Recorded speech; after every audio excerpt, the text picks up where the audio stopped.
সাম্প্রতিককালে ঘটে যাওয়া ঢাকা বিশ্ববিদ্যালয়ের যে নির্বাচন সেটা নিয়ে অনেক আলোচনা হয়েছে, অনেক তর্ক বিতর্ক, অনেক ধরনের আহ, ভিন্ন মত। সবচেয়ে ভুল তাও আমি বলছি না, সবচেয়ে সঠিক তাও না, সব সঠিক হতেও পারে না। যাই হোক, আমার দৃষ্টিকোণ থেকে সরাসরি যেগুলো আমি দেখেছি সেগুলো আমি বলতে পারি। তিনটা বেসিক পয়েন্ট আমি ভাগ করে নিয়েছি।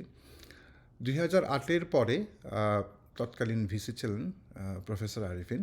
উনি ওনার নিয়োগ পাওয়া এবং পরবর্তীতে এক্সটেনশন এবং থার্ড টার্ম পর্যন্ত গড়ানোর পিছনে ওনার একটা শক্ত পজিশন ছিল। উনি পাবলিকলি বলছেন একেবার যে ছাত্রদলের কোনো মিছিল, মিটিং, সমাবেশ ঢাকা ইউনিভার্সিটিতে উনি অ্যালাউ করবেন না। এটা ছিল ওনার মুখের বক্তব্য। উনি রাজনীতির কথা বলেছিলেন, বাই দ্য ওয়ে, বাট এখানে ছাত্রদল ওয়াজ দ্য ভিকটিম, আমরা ধরেই নিতে পারি। অন্য দলগুলো রাজনীতি করতে পেরেছে। এখন শিবিরের রাজনীতি তাহলে কীভাবে হলো? হলে ছাত্রলীগ ছাড়া কেউ ছিল না। শিবির বা অথবা একটা অংশ ছিল যারা নিরীহ গোছের ছেলে পেলে, তাদেরকে ছাড় দেওয়া হতো চাঁদার বিনিময়ে বা যে কোনো কারণে হোক। তো এরা ছিল মসজিদগামী। এরা থাকতো বিভিন্ন রুমে রুমে যে গল্প করা বা বিভিন্ন ধরনের ধর্মীয় মেসেজগুলো ডেলিভারি দেওয়া। তো এদেরকে খুব একটা বিরক্ত করা হতো না। তো এখন এরাই শিবির পরবর্তীতে, যেটা বোঝা যায় পরিষ্কারভাবে। তো ছাত্রদলের নেতা বা কর্মীদের ফ্রন্টলাইনে আসার সুযোগ ছিল না, তাই তাদেরকে চেনারও কোনো উপায় নাই। তাদের কোনো ভালো মন্দ কোনো ধরনের কোনো কিছু সম্বন্ধে পরিচিত হওয়ার কোনো সুযোগই ছিল না। তো সেক্ষেত্রে ওরা পিছিয়ে থাকতেই পারে, সেটা খুব স্বাভাবিক। অ্যাটলিস্ট ফেস রিকগনিশনেরও তো একটা ব্যাপার থাকে। সেক্ষেত্রে শিবিরের নেতারা বা শিবিরের কর্মীরা কিন্তু কখনও ছাত্রলীগের সাথে একাকার, কখনও সাধারণ ছাত্র বেশে ওরা ওদের এজেন্ডা বাস্তবায়ন করে গেছে। বুঝতে হবে যে শিবির অনেক অর্গানাইজড একটা পলিটিক্যাল পার্টি, যারা এজেন্ডা ড্রিভেন। তো এখানে একটা বড় ধরনের ব্যবধান তৈরি হয়ে গেছে ইন টার্মস অফ পরিচিতি ভার্সেস একটা বড় রাজনৈতিক দলের অঙ্গ সংগঠন যেটা ছাত্রদল। তো এটার মধ্যে একটা বড় ধরনের বিভক্তি হয়েছে, যেটা ফলাফলে নিশ্চয়ই কিছুটা আসবে। আর দ্বিতীয় যুক্তিটা একটু লেম বাট একটু ভাবারও। সেটা হচ্ছে যে 2013 সালে 14 সালে যখন হেফাজতের আপরাইজিং হয়, যদি আপনাদের মনে থাকে, তখন এক ধরনের শান্তি চুক্তি বলা যেতে পারে। ব্যাকডোরে অনেক ধরনের নেগোসিয়েশন হয়। এর মধ্যে একটা নেগোসিয়েশন ছিল যে মাদ্রাসার ছেলেপেলেদেরকে সমান সুযোগ দিতে হবে বিশ্ববিদ্যালয়ে ভর্তি হওয়ার জন্য।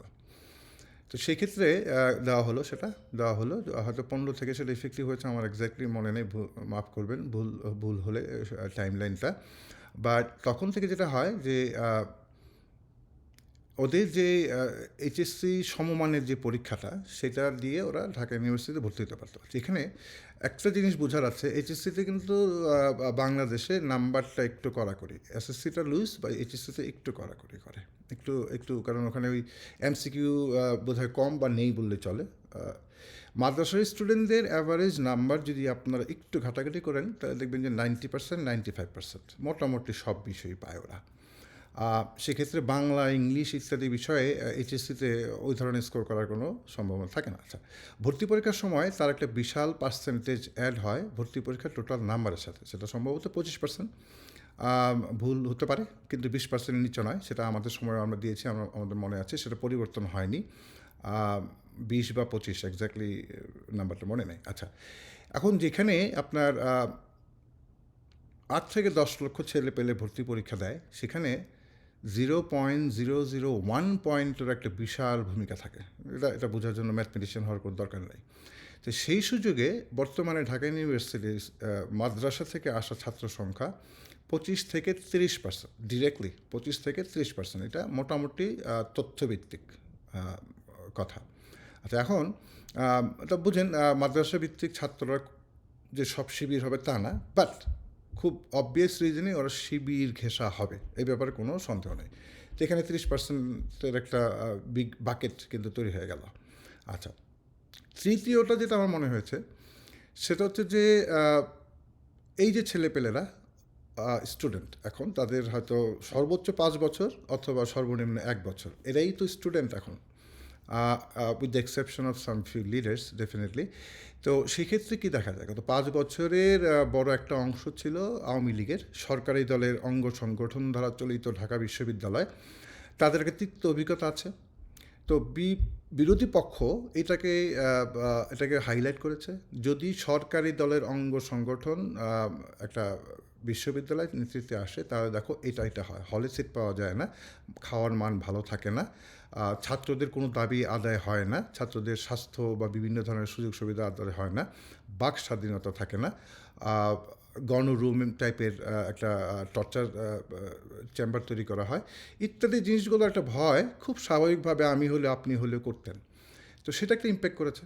আচ্ছা, এখন সরকারি দল বলতে যেটা ওরা বোঝায়, যেটা public perception at this moment, ভবিষ্যৎ বলে দিবে আসলে কোনটা, বাট পাবলিক পারসেপশন হিসাবে যে বিএনপি ক্ষমতায় আসার সম্ভাবনা সবচেয়ে বেশি। সেই ক্ষেত্রে সরকারি দল বলতে বলা হচ্ছে যে 6 মাস পরে যে দলটা সরকারি দল হবে তাদের ছেলেপেলেরা যদি ঢাকা ইউনিভার্সিটি চালায় তাহলে আগের যে 15 বছরের ঢাকা ইউনিভার্সিটি সেটা তো একই ঘটনা ঘটবে। তো এটা একটা আতঙ্কের বিষয়, অবশ্যই আতঙ্কের বিষয়। তো ইত্যাদি কারণগুলাকে একসাথে করলে ঢাকায় আমি দেখি ডাকসু নির্বাচনের এই যে 3টা বিষয়, আমার কাছে 3টা বিষয় মুখ্য মনে হয়েছে। অফকোর্স আরও অনেক কিছু আছে যেগুলো বলছেন, আমি সবগুলো ভুল বলছি না। মানে বিভিন্ন রাজনৈতিক দলের উদ্যত্ত, বিভিন্ন রাজনৈতিক দলের ছাত্র সংগঠনদের দুর্নীতি ইত্যাদি ইত্যাদি জিনিসগুলো তো ইম্প্যাক্ট পড়েছে, সেটা তো আপনি নতুন দলটার ভোটের অংশ দেখলে বুঝবেন। হ্যাঁ, ছাত্রদল বাদই দিলাম, নতুন দলটা যেই করেছে তারা বোধহয় সর্বনিম্ন 2টা দলের 2টা পরিষদ ভোটগুলো ওরা পেয়েছে। তো সুতরাং ওই যে ক্ষমতার দাম্ভিকতা, এটা সাধারণ ছাত্ররা পছন্দ করে না, এটা একটা ফ্যাক্টর। যদিও এটা সাপ্লিমেন্ট করে আমার প্রথম 3টার সাথেই, ইফ নট কমপ্লিমেন্টস। তো যাই হোক, এই ছিল আজকের বিষয়ে আমার আলোচনা। মতামত জানাবেন। ভবিষ্যতে যুক্ত থাকবো বিভিন্ন সাম্প্রতিক বিষয় নিয়ে সরলভাবে কথাগুলো বলার জন্য। ধন্যবাদ।